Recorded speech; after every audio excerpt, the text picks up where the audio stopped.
Hello everybody, my name is Yasmin Montenegro and my mentor for this project is Dr. Mia Marcus. Today I will be talking about STEM learning in informal settings. The work I will be talking about today has taken place at the Chicago Children's Museum. On the left-hand side, you can see the Tinkering Lab exhibit.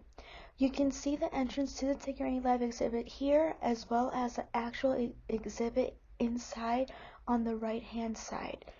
As you can see, the exhibit is a large workshop equipped with a variety of materials that could be used as wheel. For instance, CDs, bottle caps, and axles such as drinking straws or sewers. A variety of tools are also available such as drills, scissors, hole punchers, and tape. Why focus on an informal setting? Leaving the time to learning other settings, children spend less than 20% of their waking hours in school settings. Importantly, we know from research that students engage in STEM learning and scientific discovery in informal settings even before attending school. Students who spend more time in science-related museums tend to do better in science-related classes. STEM-related informal experiences may link to STEM education in school. Why focus on STEM learning?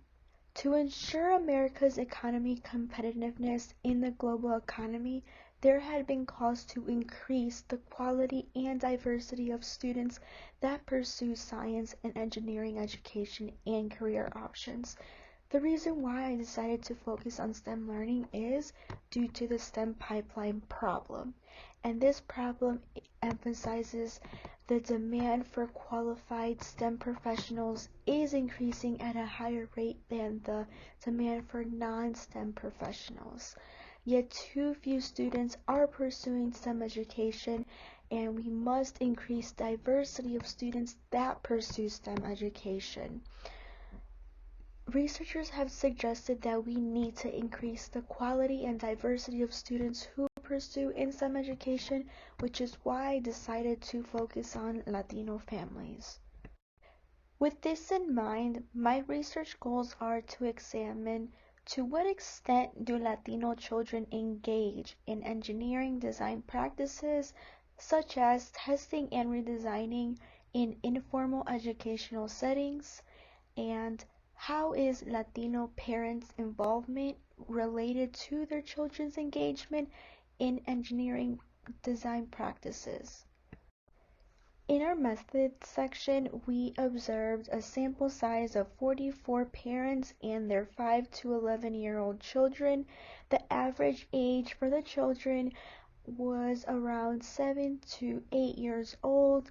The design study was basically all families received a facilitated orientation prior to entering the exhibit, and families were presented with an engaging engineer design challenge, which that challenge was to make something roll.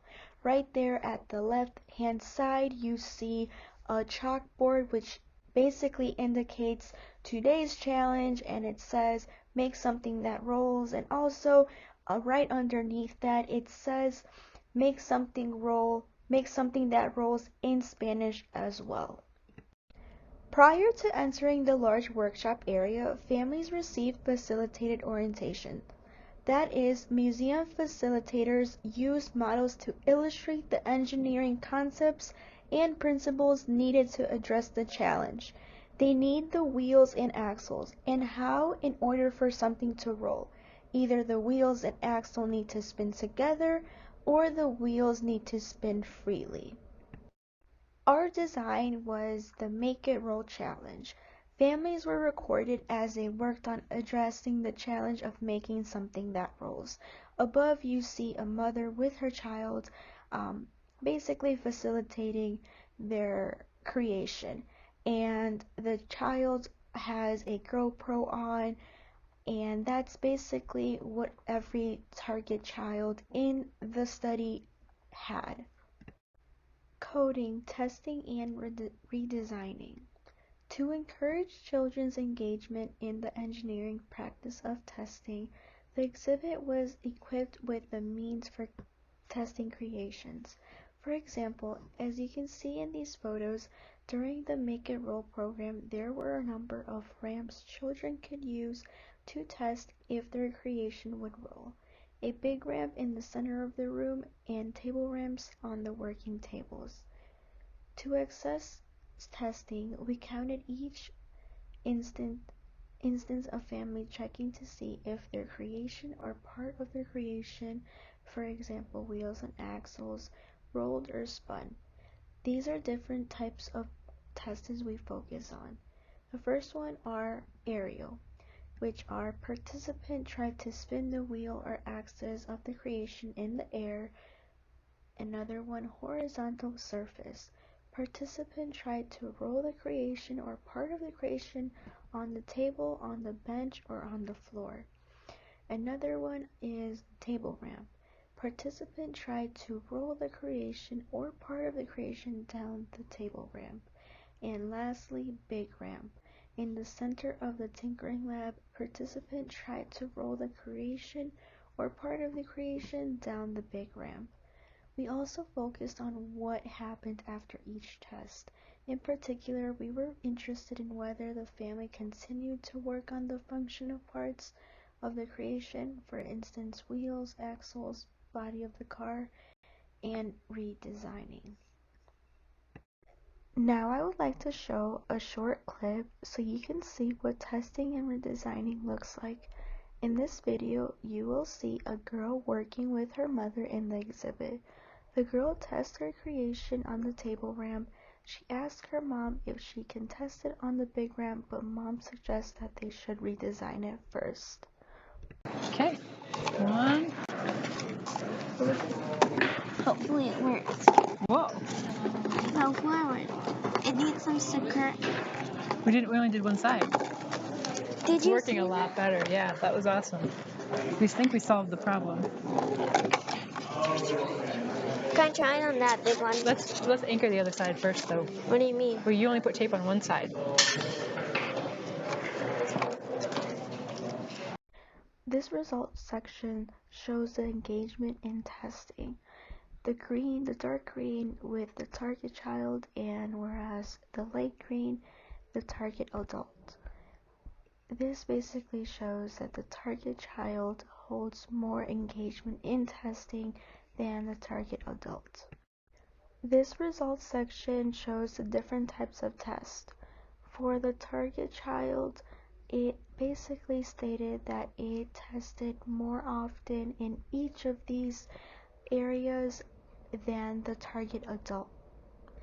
For the highest area of testing for the target child was the horizontal test, and then goes the big ramp, and then the table ramp, and lastly the aerial testing. As for the target adult, first was the horizontal, then was the aerial, next was the table ramp, and then lastly was the big ramp. For the last results section, we also wanted to know what happens after testing.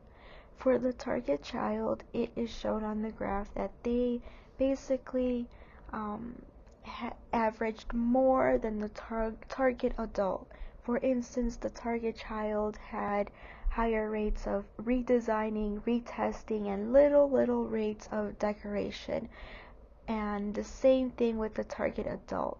They had redesigning as their most averages of after testing, and then retesting for secondly, and lastly decoration. Lastly, for the results section, the parents' engagement in testing and redesigning, we found that parents' testing behaviors were not related to their children's testing and redesigning behaviors. Research to practice. Some recommendations for museum editors. We saw that facilitated orientation helped. It helps families engage in lots of testing and redesigning. We learned that having testing stations helped. Equipping the settings with the means for testing creation promoted testing and engagement.